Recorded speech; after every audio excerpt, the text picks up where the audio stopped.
Uh-oh. Oh. Uh-oh. Oh no. Oh no. Think we getting ready. Oh no. Oh, miracles here. Miracles in. We on. Oh no. Yes. Oh no. Oh, how am I? Okay, here we go. I ain't Welcome. never heard nobody say that. Hi. Farooq is about to Hey. join us. Okay. All right. How are y'all doing? Good. Good. How I are was you? expecting you at Hold on. 7:30. Hello. How come I can't hear nobody? I don't know. Let me try to see. He said, "How come I can't hear How come I nobody?" can't hear nobody? I can Can you hear us? Yep. All right. All right. So we are live on YouTube right now. We're about to hit Yay. record and get the show started. Thought you guys were coming in at 7:30, but that's cool because you can That's chime in cool. on the topics, and then the second half is dedicated to you all. Okay. That's my favorite topic. The You. second half. I mean, me. You are. Because if anybody knows about you, it's you. That's facts. No, and the only Facts. person that can answer a question about you is you. Is you. Facts. Okay. Okay. Okay. All right. So, hey, girl, hey. Hey. It's How's the Hey Girl, everybody? Hey podcast on Urban Media. Today, I am your radio chick, Kiki Brown. And I am the chatter chick, LaShawn Tipton. Millennial chick is celebrating her birthday. Mm. She all snatched to the gods on social media. So happy birthday, Jer. Happy birthday. And happy birthday. We have special guests. I think you know who these folks are because So, Pittsburgh is popping and One Hood got something to do with it. One Hood representing tonight. We have Farooq Al-Said. Is that correct? Did I say it right? Outside. Al-Said. Thank you. Thank you. You're the director of operations for I knew One Hood. that. Also an MC. You didn't even help me though. You just let me sit out there with that. Hey, listen. I mean, You didn't even. how am I going? What am I look like correcting you before you even say something? You're right. You're right. True. Word. I knew that. I just wanted to make sure you knew that. She just left me out there. Whatever. Never. We have Miss Miracle Jones, who is the director of advocacy for One Hood. She and I have seen each other throughout the past couple of weeks, just getting folks registered to vote, getting them out, getting the mail-in votes, getting them ready, getting them psyched. And Miracle has been so amazing just seeing her in the streets. And I've seen her on social media. You and Farooq and also Jasiri and One Hood has represented the Black community and just represented with so much knowledge. And I'm so glad you guys are on the show. Thank you so much. I appreciate you. We appreciate you. Yes. Yeah, thank you for having us. We're very excited. Okay, so first things first, we're an hour-long show. We Okay. are live on YouTube, and first 30, we talk about the hot topics. Of course, in 2020, we've been talking about the election, and we've been talking about the coronavirus. So here's the latest.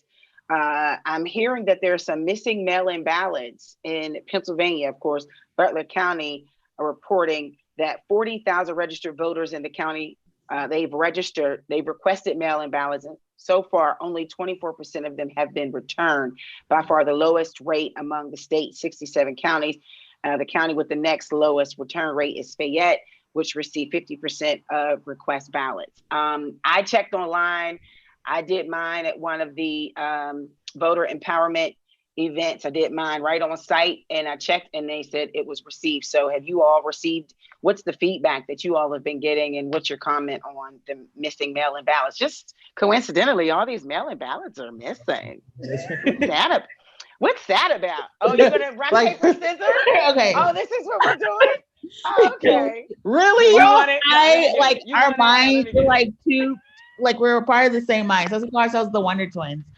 Honestly, we told people to get your ballots in early because we knew there was. Can I cuss on the show or no? You can, for the audio, I will bleep it. No. We knew there was all types of foolishness about to abound. And so we told people to put their stuff in early. Well, I will say in Allegheny County and Philadelphia County at least, which again, I'm not ignoring, our flyover Pennsylvania counties. They'll let you know when your ballot is received, when it's being processed, and on election day, when it's going to count, they'll also give you an update.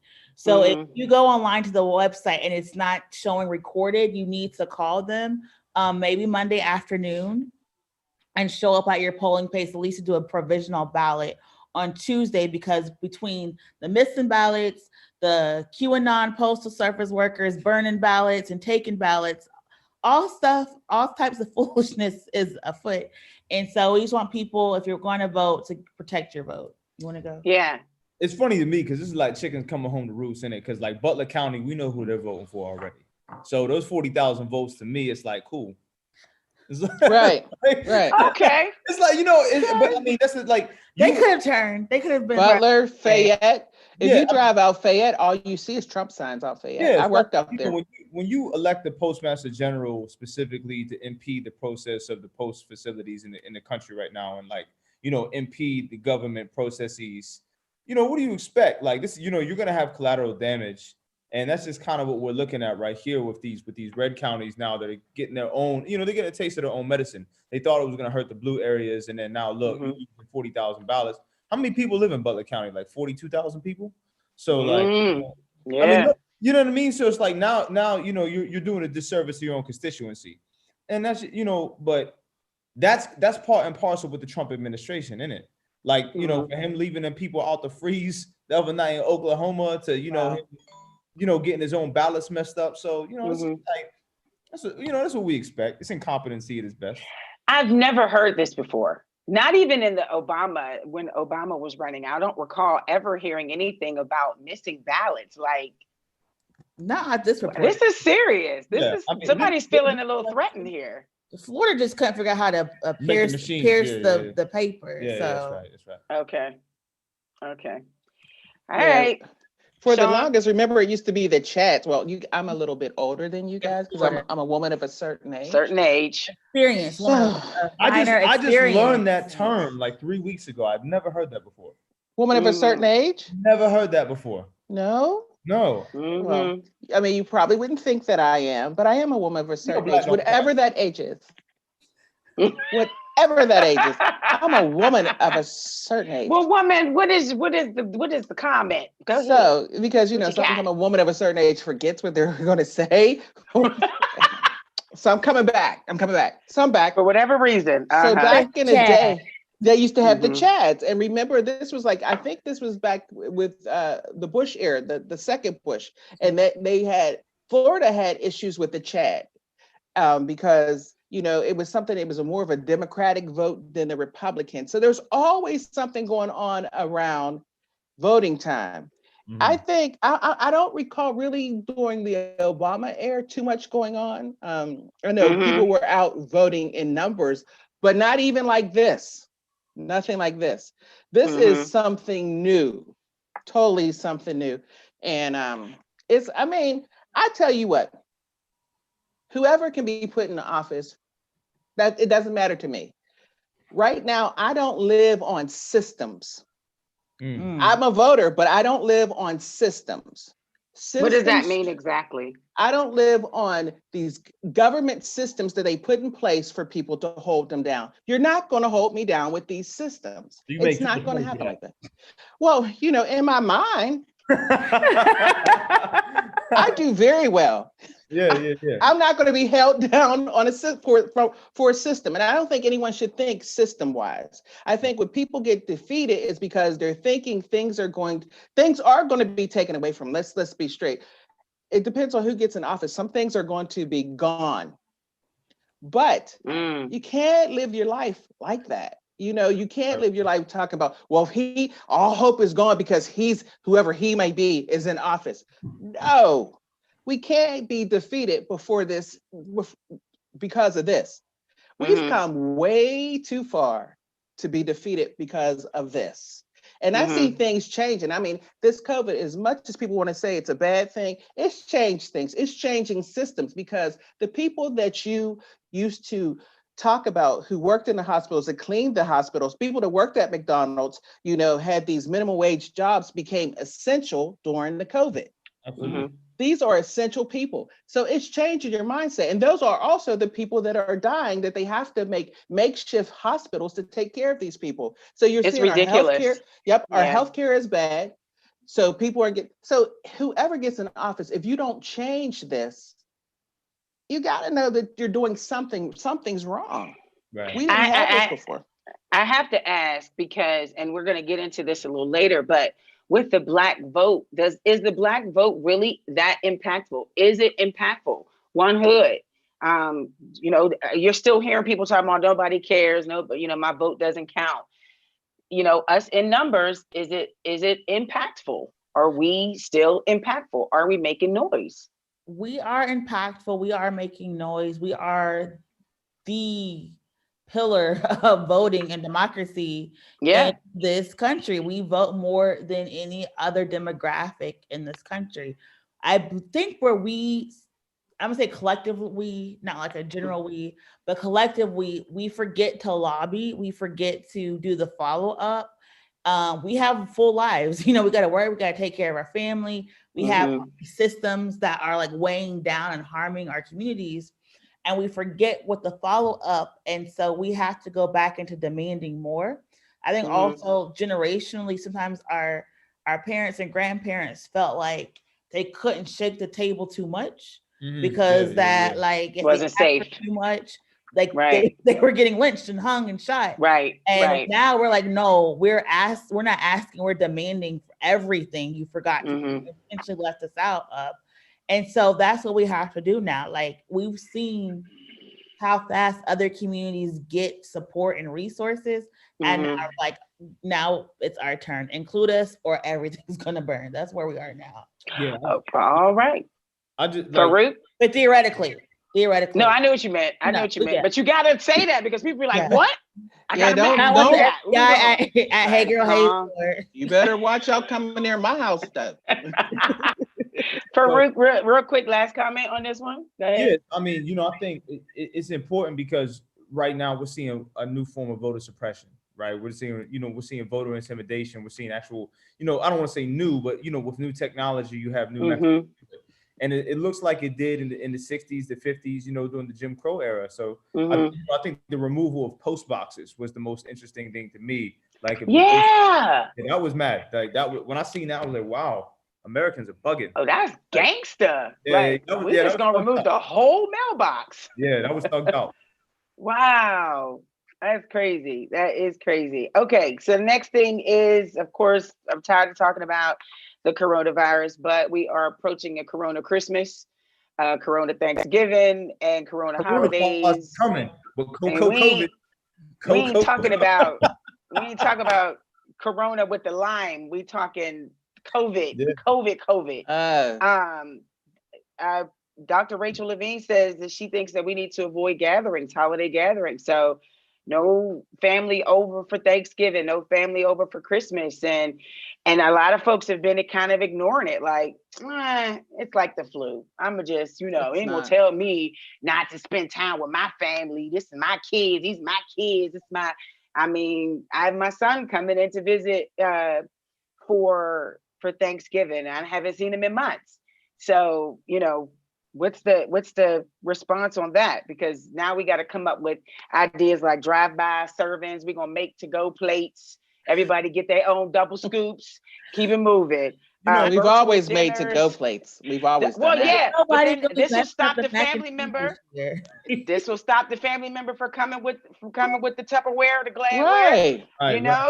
You know what I mean? Now you don't have to worry about making all this food and having all the leftovers, or you don't have to worry about. We should be happy about the to-go plates. We've always had to-go plates in our culture. I mean, there's always been somebody to come to your house to get a to-go plate. Now just fix it and let them go.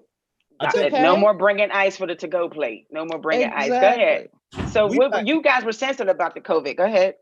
Yeah, like, you know, we were early with trying to give our community a lot of knowledge and resources around COVID. Like, yes, you were. Very, very early. We were preemptive. Actually.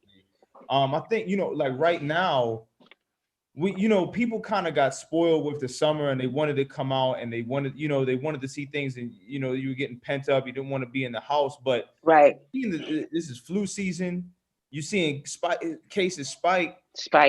You know, I think there's a lot of willful disobedience right now. It's just like, well, it's the holidays and well, what does the holidays mean then? Like, is it just an excuse to rebel right now? Like, if you really cared about your family, you would be telling people to stay away from each other.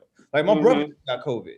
He just got over it. He didn't believe that it was like real out here, and he ended up getting legitimately sick. And I kind of laughed at him. He was like, he's not like all facts. I laughed at him. He was like, well, the statistics were inflated. I was like, well, you a statistic now, bro. How's it feel? Pretty much. Yeah. You know what I mean? So like, but also on the other thing, it's just like, you're placing emphasis on the wrong things, that this is your only time to get together throughout the year. Like if you got to wait till December and November to kind of prioritize your family, all of that, then you're looking at it in the wrong way. And COVID should be, making you aware of like you said, COVID can change things for the better. It can make you a lot more intentional in relationships. And if you really care about your family, stay home. Stay home. Yeah. Okay. Go ahead, LaShawn or Miracle. It's a struggle. I'm be honest. It's a struggle. I think Black people are communal people. That's a fact. We're a collective people. We love to embrace and support, each other. It is hard. And honest. So like we do go to work. I do have to quarantine when I travel. We are traveling for work. We take tests. We take COVID tests. We get listed all the way up there. That's horrible. It's a mess. We do those, but I think you have to be wise with your time and what you let in your home. Like how your parents, like not anybody can just come over. We're gonna have to go back to those days. Like out the window, call somebody, get back and write people like letters. 227, waving out the window like 227. Miss Rose on the stoop. How you doing? All of Listen, us Mary. Like Jack Hay out the window. You get me? Yeah. I used to love You only watching reruns. I knew about that show. You see the reruns. You might. He bring up Jackie though. He bring up Miss. I'm an older man out here. That's what's up. All right, so we just gotta buckle down just a little bit more. That's all. I don't know when it's gonna go. Nobody knows when it's gonna go away. So we do have to buckle down. It is hard, like Miracle said. It is hard. 2-3 years. Right? Really? You think so? Well, that was what they originally said. It was like, but if they were judging the pandemic spread across the globe, and they did the mathematics and all of that, and they were like, this is going to be something that normal will never be what it was. At this point, the world has changed. COVID has changed the world. Whether you believe in the virus or not, the world has changed at this point. And we will never return to what we had to prior to 2020. We'll never return to that. It's going to be something different from here on out. Since you all have started with getting the word out and starting the engagement, starting the conversation about COVID-19 and the Black community, have you seen a difference? Have you seen people change their attitudes? Because it was kind of a like, and now it's just like, no, I need you to get back. They're now more educated. Have you seen that? Have you seen a change since you started? Yeah, it went from like Black people can't get COVID. COVID's caused by 5G. Like if you just take, this little herbal supplement, it's okay. Now we're like, okay, COVID is real. It may not be as deadly as we first thought. So we've watched trajectory change. It's not necessarily where we want it to be because we still have, people saying, oh, it's just for the election. So now we got to get over the election and people still going to be sick. But we have seen more of an enlightenment and awareness. Are people taking it as seriously as we would like? No. But we do know people are more aware and are actually taking more vitamins or trying to exercise more, eat better, even if they're still going to be out, and about. Okay. Yeah. All right. This is real. This is real. I mean, I know people that have gotten it. I know people that have died from it. And when I look at the president say that, oh, it's nothing, I had it, it's like a spit in the face to people who had family members that died from it, as if he's so strong that my people that I know were weak, and they were not. So it's something that's real. And I think people are real, especially some young people are very reckless when it comes to COVID, going to different places. I mean, one young lady I know, I do volunteer work with her. Her daughter, like during the height of COVID, went to Florida and took the kids. And there was a hot spot. And then after we do volunteer work together, after we got done, she said, can you ride me home? I said, oh, no. You ain't getting in my car. Your You whole better get on that family. bus. Get on that I was, bus. I was like, you better get on the bus. And they Get were your like, jitney. oh, yeah, you're gonna tell me the whole story how your family, all of your whole family that went to Florida, y'all just coming back, just got back the other night. Yeah, And then you're gonna talk about, can I get a ride? No. No. Mm, But let's also point out that yeah. the president has like the best of socialized medicine. The minute, he got his test, he was have the world's best doctors at his beck and call. Mhm. Where the rest of us, we still gotta wait 4 or 5 days to get a test. And then we gotta Little wait. ghosts, yeah. We gotta wait till he barely breathing before the hospitals will even take Right. us. So like, yeah, he got over it because he was able to have support the whole entire time. When the most of us can't even have like half of what he got. But if you were a person that cared about people, whatever you got that cured you, wouldn't you want to cure a nation? But you said it right there in your first comment. Caring First, person. caring. If you were a caring person. I So, mean, I'm talking about him, whatever. yeah, we try Turn to my stay mic away off. from. We try to stay away from politics, but this is where we are. So, and being that we're just days away from this election, that is just going to be the conversation for a while. As a matter of fact, we're going to get into that more. We're going to take a quick break because I want to talk about the hashtag SARS, end SARS epidemic issue problem that's happening over in Nigeria. And I definitely want to get One Hood's just feedback on it. And then we're going to talk about the Black community pre and post election. We are the Hey Girl Hey podcast on Urban Media Today. Hold on.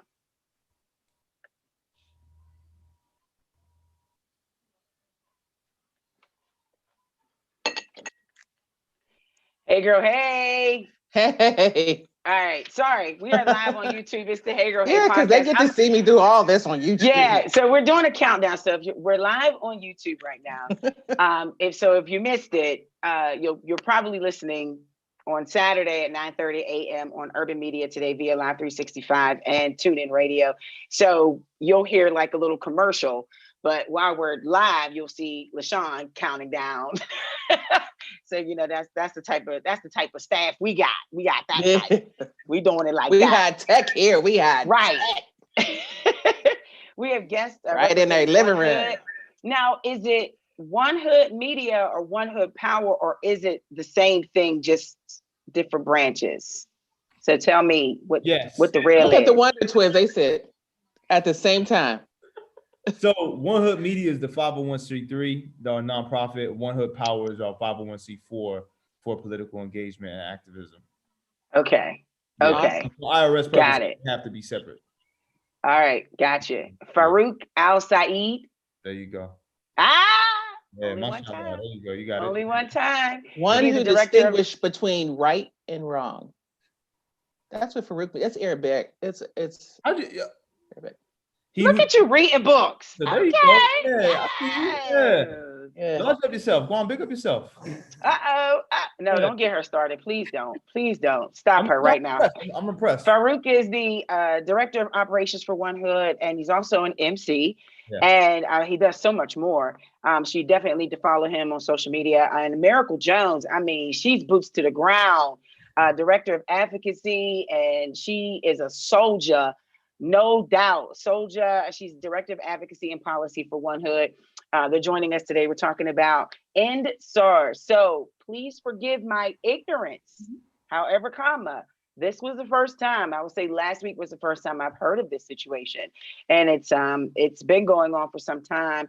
SARS is the Special Anti-Robbery Squad, a controversial division of the Nigerian police, founded in 1984. So some situations happening in Nigeria. One Hood, you want to enlighten us? Because I don't want to read what I got from Essence Magazine. Y'all probably know the deal. So go ahead and school us on it and then tell us what we can do over here in the U.S., what's being done, what needs to be done. So SARS, I'm going to let Miracle take this, but I just say globally, police are going to do what police are going to do and what they've always done. When we say defund the police, when we say abolish the police, we're talking about reimagining policing. It's not just in the States. You get me? It's a global issue. Policing globally is oppressive. It's violent. It's terroristic. it's terrorism, and it's abhorrent. And right now, thanks to social media, we're being made aware of it. Whereas many people the world over, specifically over the continent, have already seen this. And this is not different than the Rwandan genocide. This is not different, or it's still state-sponsored violence. And that's what we have right here in Nigeria. And, we got to be in solidarity for our brothers and sisters in Nigeria. Yeah. So for those who are just hearing about SARS, anti-robbery, and people like, oh, that sounds great. Like, I don't want to get robbed. But what this squad was actually doing was targeting people, particularly young Black men and young queer people, for a bribe. So they would say, oh, we suspect you of robbing somebody. So they would actually then rob people, take their cell phones. Sometimes these officers were out committing sexual assault. And over the past 6 months had killed at least 3 people. 2 of them were caught on camera. So how it went viral, how our, shootings here go viral, it went viral there. And so people just said, enough is enough. We're not going to keep living like this. And they started protesting. Unfortunately, the Nigerian military, for whatever reason, opened fire and shot and murdered some protesters, which then called, more of an outcry around the world. And that caused some people in the Nigerian government to do some changes. But what can you do? People have asked, to tweet out the hashtag #IndSARS to contact your local Nigerian embassy. I know in DC, Atlanta, I believe in Oakland, there are different Nigerian embassies around the United States. People are asking if you have Bitcoin, to send Bitcoin to local Nigerian organizations, and just to support, have a protest. If you're protesting right now for Walter Wallace, to basically have an #IndSARS protest, to have people come out and raise awareness and fight back. Because like Farooq was saying, policing, it's a global pandemic, a global crisis, because once you have state actors trained to harm and hurt other people, it's just not going to work right. So #IndSARS, hopefully, what I will say, the Nigerian government has been a lot more responsive than our own government. They've created, a task force. They created a hotline to do reports. They've created a hotline to do evidence. And I think it was like 12 or 15 officers they've already indicted and brought up against charges. So they, it took a lot of work and actions from all these organizers. But then now we have to worry about if these organizers themselves are going to get arrested and prosecuted in the future. So just keep your ears and eyes open to what's going on in Nigeria, and just like follow the hashtag and stay involved. Would this be a government situation? Because for them to act, I don't want to say so quickly, because it has taken some events for them to do this, but it seems as though they're acting more quickly than what we're doing over here and the situations that we're having with the police. So it sounds like it's a government issue. No? Yeah, I think it's a government issue, and it's important that you elect people that care about the people, and that will, when they see their own community members being harmed by violence, will be, moved to actually act. That's why voting is important. Not just for the president, but on all levels. All levels. All levels. All right. So again, we are here with Farooq Al-Said and Miracle Jones of One Hood, and we're going to talk about the pre and post election. I talked to Miracle in email. I had so many questions. I didn't want to overload her in an email. I was like Kermit the Frog, so I just want to get everything covered. We talked briefly on what One Hood is, but for those who are just watching or those who are catching the show late, why don't you tell me what One Hood is, where how it was founded, based on, and the history of One Hood? Yeah, so One Hood actually was founded in 2006. It was a coalition of brothers, and Jasiri X is, co-founder and CEO currently. It was kind of a just coalition of brothers that was walking the streets and, rallying for change from within the communities that, there's always this narrative that Black people don't show out to support their own communities. And One Hood was the, the antithesis of that. We showed up in a lot of these spaces where no one was trying to facilitate change outside of Black people. Fast forwarded to 2020, we've really been present so heavily in activism and education and arts. I think up until about 2017, One Hood was primarily known as an arts organization. We were kind of like a hip hop media organization. We were able to pivot, unfortunately, around the murder of Antoine Rose II. And we really galvanized a lot of the local organizers here and a lot of the other community organizers and other people in the city around his murder. And we were able to really pivot and bring a lot of attention into Pittsburgh, because I came to Pittsburgh in 2010, and right after that, it was called America's Most Livable City. Well, One Hood was also doing a lot of media analysis and media literacy in what we teach, and we were finding out these statistics that we have the poorest Black working class in the country. We have the worst city for a Black woman to live in. We have the worst metropolitan area for Black people to live in. So who is this city progressive for? Who is it most livable for? Because it's definitely not us. So we started doing a lot of things around that. And over the past calendar year, we brought a lot of national attention onto Pittsburgh outside of the great job it's already been doing by itself. We had a public health crisis. We had an infrastructure crisis. We had a high-profile police murder. We had a mass shooting, the largest murder of Jewish people ever in the history outside of the Holocaust. All of this happened in America's most livable city.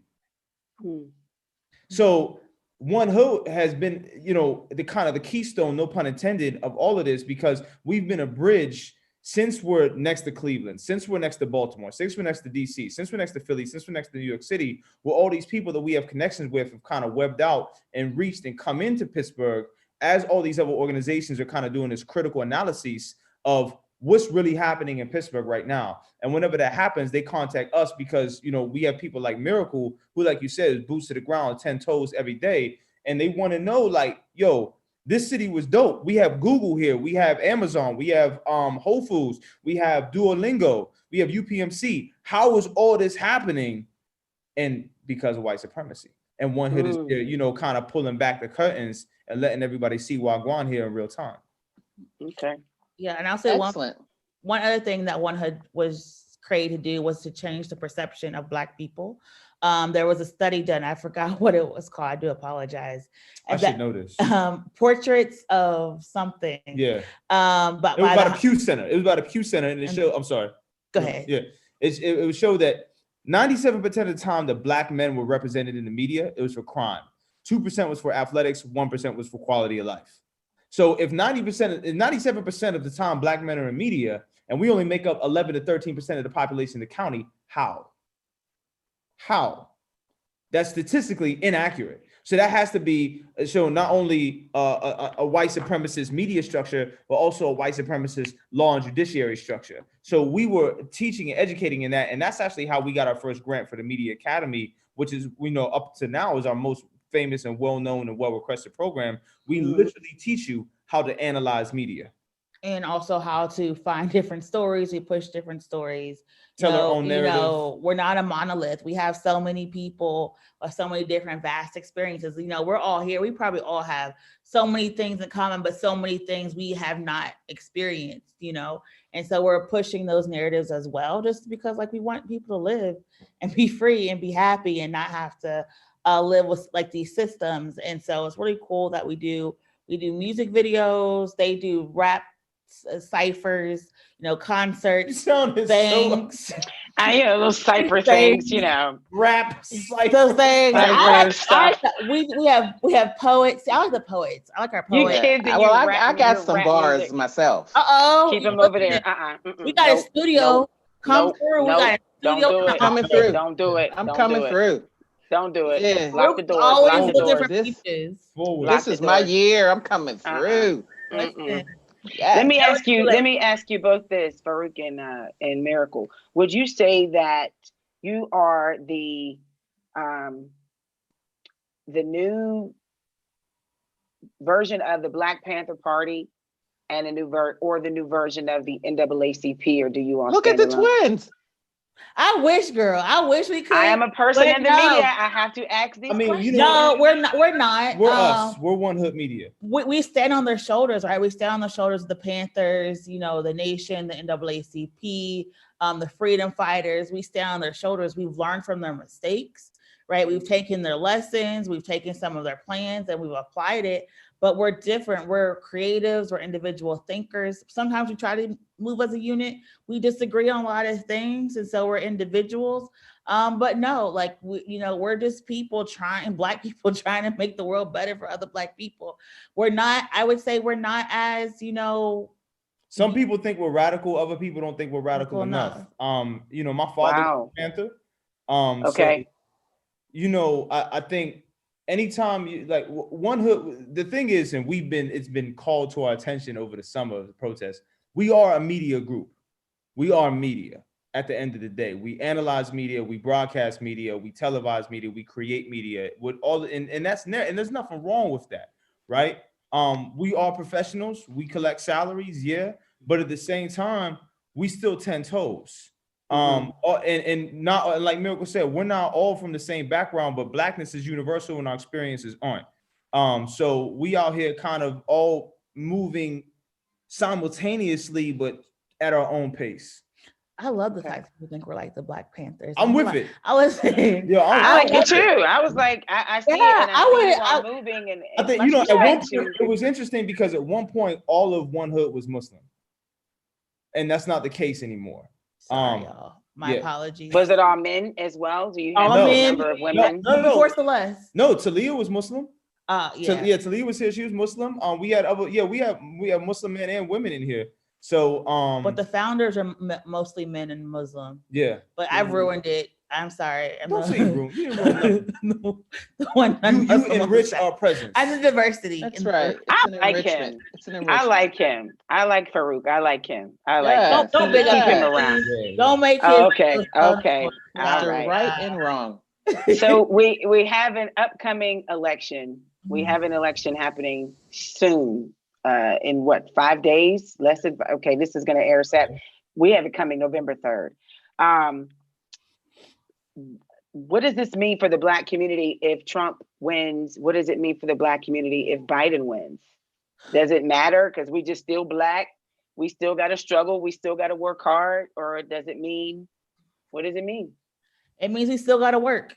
It means he put the hood on. Where did Farooq go? He disappeared. I'm gonna keep it 100 with you. Like, regardless of what happens November 3rd, November 17th, whatever day they finish counting those ballots, we still got to work. We still got to show up, right? We just had the report came out today talking about the racial achievement gap has not been closed in Pittsburgh public schools for Black and white students. We still got more Black people dying of COVID, not owning land and properties. Still got systemic racism in our schools. In our education system, every healthcare system. Because we can't stop. Sometimes we just stop. We just fizzle away. We stop until something happens, and then we come back to protest it again. Yeah. So what you're saying is we can't stop. We can't stop. We can't stop. But people have always done the work and always pushed forward. I think sometimes it gets hard, right? Yeah. We're in a global pandemic, trying to fight white supremacy, trying to reimagine a new world, trying to figure out how we're going to see our families and still do our regular 9 to 5. It's a lot, but we still got to keep fighting. I think that a Biden presidency means that people can take half a breath and then get boots on the ground. I think for a lot of people, they're worried not about necessarily Trump winning, but about his supporters being armed and doing something that they don't like the result either way. And that's what a lot of people are fearful of. But regardless of who wins, the president of the United States isn't going to automatically wave a magic wand and all of our problems are going to be solved. So we still have to do the work. We still have to advocate for policies. We still have to push mutual aid and love and support each other. So nothing really changes depending on who wins. We'll see how many allies and accomplices we really have. Speaking of that, allies and accomplices, go ahead, LaShawn, before I ask the next question. I think we always stop short of the goal. It's always the presidential race makes it the goal. The goal should have been really voting locally for our legislators. That's how you get things done. This presidential race has been made such a big deal of because it takes your focus off where we really need to be locally. And the one thing to help with the pandemic is that it slowed everything down where we got to see things on television that's been recorded. I mean, past stuff, but people got to see actual murders on television that wouldn't have had the time to watch this before. But it slowed us down to watch TV. And then we also got slowed down to hear the foolishness of some of the people we've elected. So everyone takes it to the presidential thing, like this is the big thing. Agreed. It is voting locally, voting to get certain people out, to get certain people in. Fighting is a continued battle. It doesn't just stop after an election. I mean, I get so frustrated because I believe that I'm an advocate. I know that I am for a lot of people and that I'm a community person, but this is going to sound so old. It burns my butt. biscuit. It burns my biscuits. Grind your gears. Yes, it grinds my gears. Yeah, so Erin Abney is with All Politics is Local. Summerlee has started a PAC. She's one of many called Unite. There's Trans Uniting, there's Project Matters. There are a lot of organizations that are geared and catered toward local elections. With One Hood Power, we're doing our strategic planning now, but we're going to be focused on local elections as well, doing the same get out the votes stuff that we're doing now at the presidential level at all future elections. So that's what we're doing, building power, letting people know what these positions actually are, what these politicians are supposed to be doing. People don't realize you vote for judges here in Pennsylvania at every single level. And we're talking about criminal justice and criminal justice reform, your district attorney, your judges, your attorney general. These are all people you can vote for. So getting that information out, it does take time. I'm not a person who shames people into voting.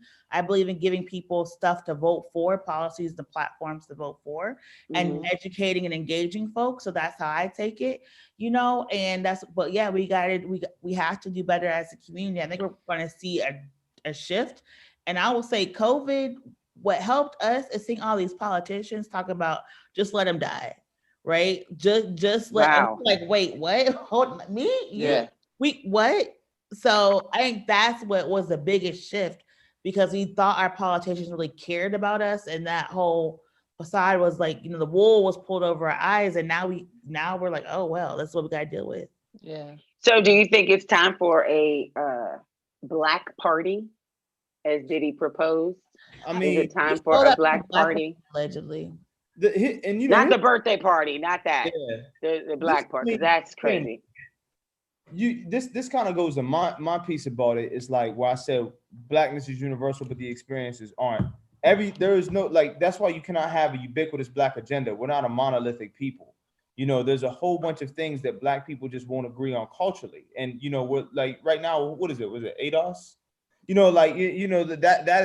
That's proof in the pudding that like not everybody is experiencing and navigating Blackness the same way. So to have one singular Black party to speak for all Black people, whereas in theory that sounds great, but I mean that leaves out. Does that include immigrants? Does that include Caribbean brothers? Does that include Black people who don't identify with the African diaspora?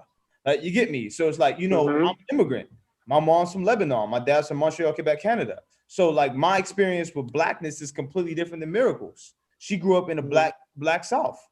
I mean, that's the thing. We could have a Black party, but then you're always going to have subdivisions and subterfuge and schism, all these other things from within of it. So it's like, I don't think it's necessarily a Black party that's necessary, as more so eliminating white supremacy. I think we need to have demands for our community. Look, I want the Black trans community to have their demands, the Black queer community, the Black disability community, Black women, Black men. I think we need to understand that we can move as a whole, but realize that what we need for survival is different. I am concerned, one of my top concerns is the maternal morbidity rate here in Pittsburgh. I am terrified.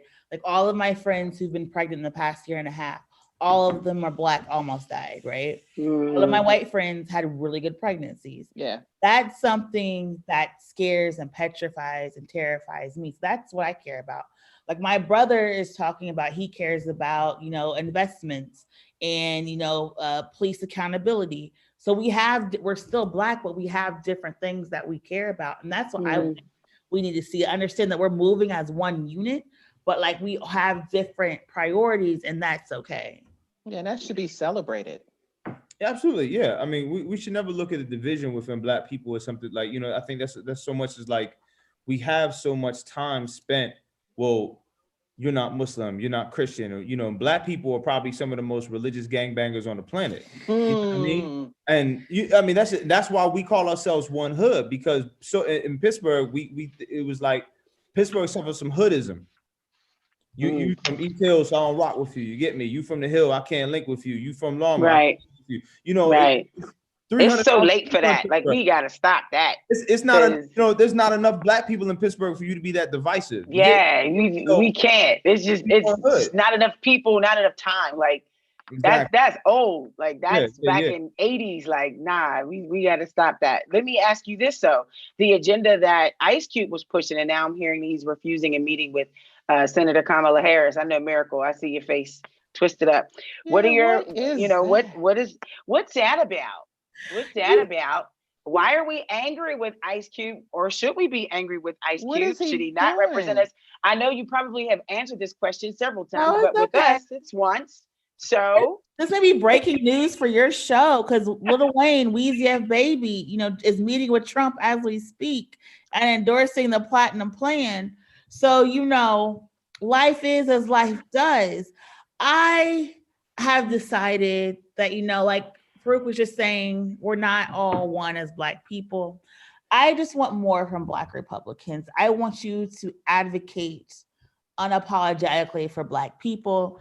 The Platinum Plan, it is saving their coins, Miracle. Is that what are they saving? They are saving their coins. They're saving their coins. They're saving the top 1% of the coins. What I had a problem with was that Ice Cube has been in business with the Trump administration for a few years, from his Cube Vision and his 3-on-3 basketball.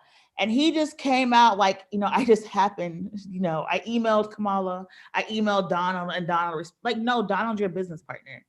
You talk to him, y'all put this plan together, and instead of just having an honest conversation, you try to lie. That's what I didn't like about the plan. I also wish the plan had more specifics. Like, it talks about we need a 20% reduction in some policing and supports, but I didn't say which policing supports. Is that what communities? It's just like more of a hope than a plan. And so Elizabeth Warren put out plan after plan after plan. And that's what I wish the Platinum Plan was. But here we are. So if you want to vote for Trump, I just want you to go and demand more of the GOP in your area to do better. But here we are.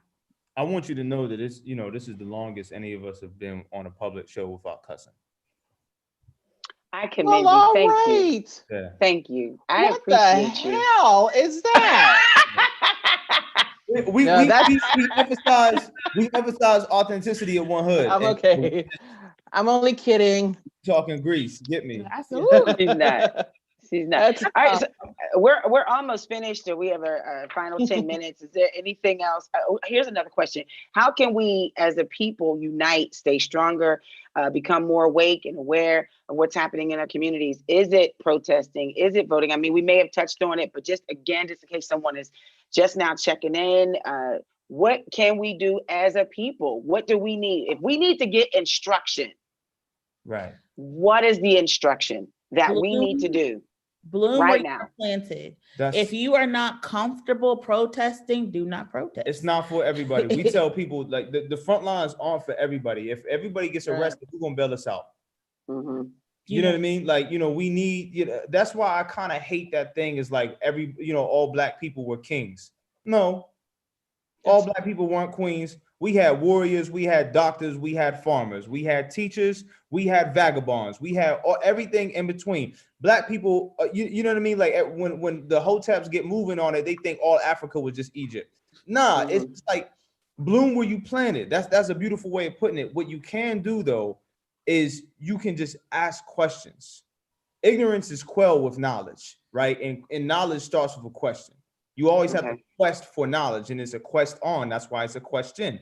So, you got to build where you can. Social media is great because when you lock down the pandemic, people were literally just expanding their vocabulary, expanding their knowledge of the world. We became aware of so many issues because of being locked in our houses. We became aware of Breonna Taylor. We became aware of Ahmaud Arbery. We became aware of George Floyd. We became aware of SARS. We became aware of China. We became aware of the Muslim oppression in China. There's so many things that you could do right now just by using your smartphone. I hope everybody's using an iPhone. That's not a product placement. I just don't want to see green bubbles when you text me. But that's besides the point. Think about the cobalt, though. Think about the cobalt. Think about the right? No. You're right. I'm just saying, green bubbles give me anxiety. But besides all of that, you can just. I'm not changing. Don't talk about my Android. Thank you. I'm sorry. I have both.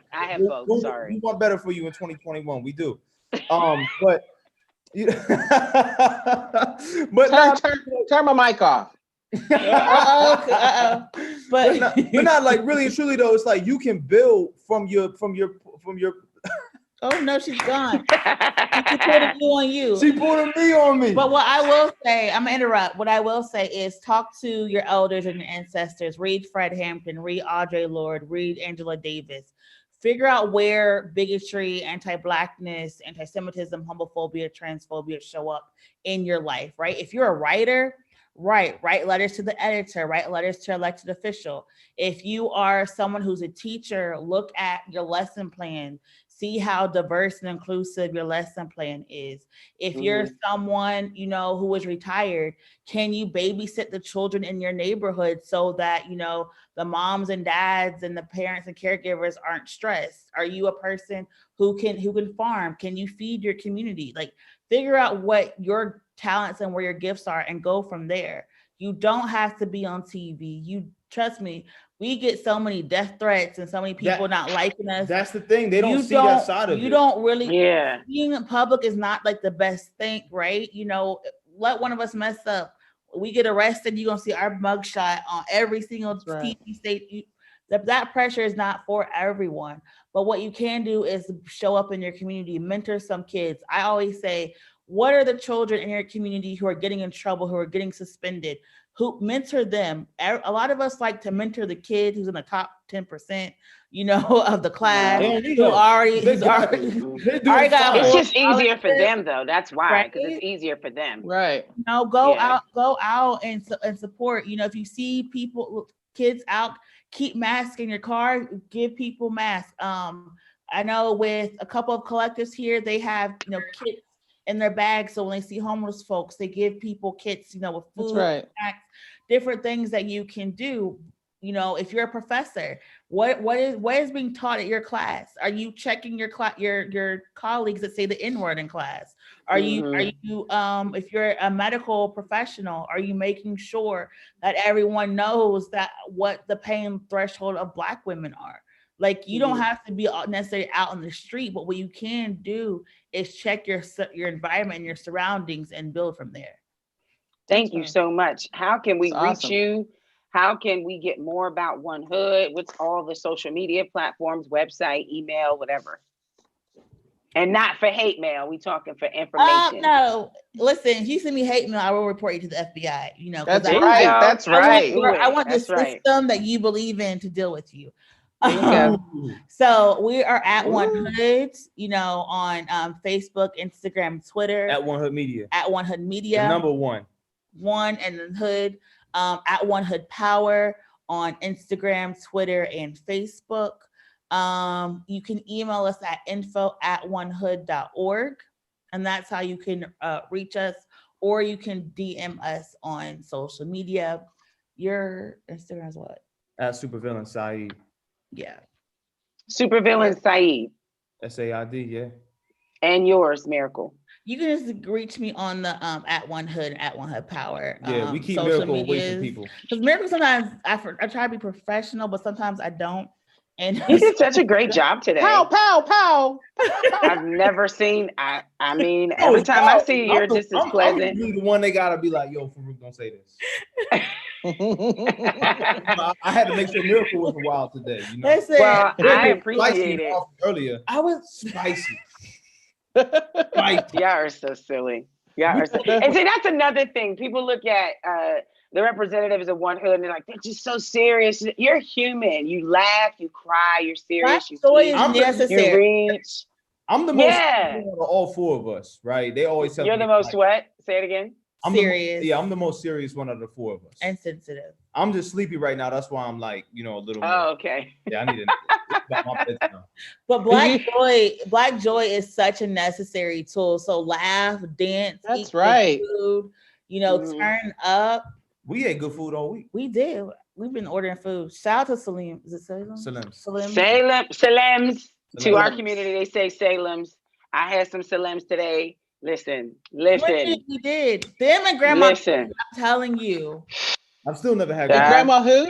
Grandma Beast. Oh my God. Oh, Grandma Beast. She's in the Hill District. I think it's like something. It's on Wiley Avenue. Mhm. Go there. It's halal. It's cash only. They are amazing. They support the community. Like they are loving, great people, community people. Like, but they're Plug. yeah. Got the plug. HI double. No Let's doubt. tell them Miracle sent you, and they'll be like, I don't know her, but they'll be like, I like her. But they will after this. They're gonna know you. Yeah. You can find past episodes of the Hey Girl Hey podcast on Apple Podcasts, Spotify, Podbean, Google Podcasts, SoundCloud, Anchor FM. Also catch us at urbanmediatoday.com. You can catch us every Saturday at 9:30 a.m. on Urban Media Today Radio via Live 365 and TuneIn. And LaShawn, you can tell everybody how you can reach And you us. can follow us. You can follow us on social media at Hey Girl Hey Podcast on Instagram or at the Hey Girl Hey Podcast on Facebook or at Hey Girl 2018 on Twitter. Girl Hey. Oh, Girl Hey. Girl Hey. Hey 2018. Or you can email us at the Hey Girl Hey Podcast at gmail.com. And if you have any suggestions on topics or you want to write us nice letters like we've been getting, you can send those. You can email us or you can leave us a message at 412-709-6130. I am your radio chick, Kiki Brown. And I am the chatter chick, LaShawn Tipton. Thank you so much, Farooq and Miracle of One Hood. Yes. Thank you so much to Siri X and One Hood organization. We appreciate you. Thank you so much for checking out the show. It's the Hey Girl Hey podcast on Urban Media Today. Thank you. All right, hold on. Stopping.